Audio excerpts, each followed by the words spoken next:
going on, everybody? RB here. Welcome back on into Philly Take with RB. Obviously, a more condensed version today, as you can see, not in the normal setup.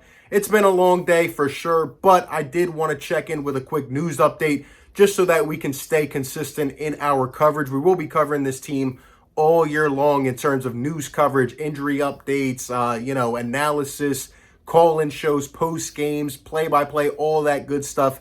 So if it is your first time, be sure to subscribe and hit that bell so you're instantly notified and you're right up to date with all the coverage related to the Sixers. But today, 2-5 showed up to practice. That is right. He was there. He went through the drills and everything. So he went through an entire practice. And for me, it's kind of been like a 2 to 3 step process, right? Number one, would he show up to practice? He did. He went through it today. We'll talk about it a little more in a second, but he was there and he went through it. Number two for me is, will he speak to the media? And according to Keith Pompey, per Doc Rivers, 2-5 will be speaking to the media either tomorrow or Tuesday. So whichever day he does, later on in the evening, we will have coverage of that, reactions and analysis and talking about what was said in those press conference questions. And honestly, if I'm the media, the first thing I'm asking is, what was the deciding factor that led you to want to leave Philadelphia? And also, what was the deciding factor of you coming back? I mean, there's really no other way around that. And, he's going to get pelted with the hard questions. We know it's coming. Will he take accountability? Will he blow it off? It's going to be interesting. Honestly, it's probably the most anticipated Sixers press conference maybe ever. You know what I mean? If we've had some crazy news, but this has just been insane. And then the last thing is, will he end up playing in games? According to Doc Rivers, he said that 2-5 is not in game shape yet. He said he's looking good, but he's not there yet. So who knows what's going to happen, right? There were a lot of comments from Doc. He tried to jokingly play it off, saying that they welcomed him back in a funny manner, like, welcome back and all this stuff. Other teammates commented on it. Tobias Harris tried to blow it off as well, pretty much saying, like, we have to put our big boy pants on. We have to push through, do our thing. And essentially, we just went to work. No hard feelings. We went and got our business done. And I understand what they're trying to do. They're just trying to get the commotion away and just focus, because honestly, that's what we need to do to be a successful basketball team. Furkan Korkmaz was happy to have him back.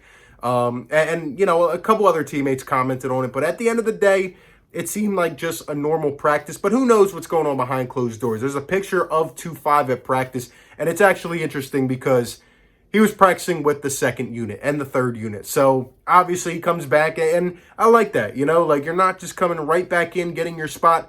You're going to have to earn it back, get into game shape. I still think it's interesting to see whether he will play or not. I know we have 4 of our first 5 games on the road, so we're going to have to see how that works out. But at the end of the day, I still think there's the same goal, right? And I think this is good and bad.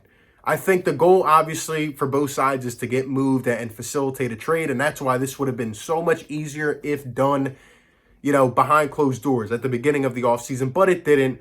And now I think 2-5 is back. One, he's getting that money that's sitting in the escrow account. But at the same time, he's like, you know what? Let me go out here and showcase and let me play myself up a little bit. Hopefully he shows something different, because if he comes back the same player, then there's just no hope. And I don't think that's going to help the Sixers at all. But I do think he will come back and try to play aggressive early on, and we'll try to focus him a little bit. And that's where my anticipation is at. I really do believe now he's going to play, 1, so he can get paid, but 2, so this thing can go a little more smoothly than it has. Will he play? We'll see. But also, in terms of the Sixers, I think it's good, like I said, to, try to build his value up a little bit. But if he doesn't fool anybody, and at the same time, looking at how this team has played together and the chemistry and the connection and the spacing that's been on the floor, right? And guys like Tyrese Maxey, who just look really good, and other guys stepping up who are a bit younger, I don't know how this is going to go. I know today it must have been very, very awkward, and it probably still will be in the locker room.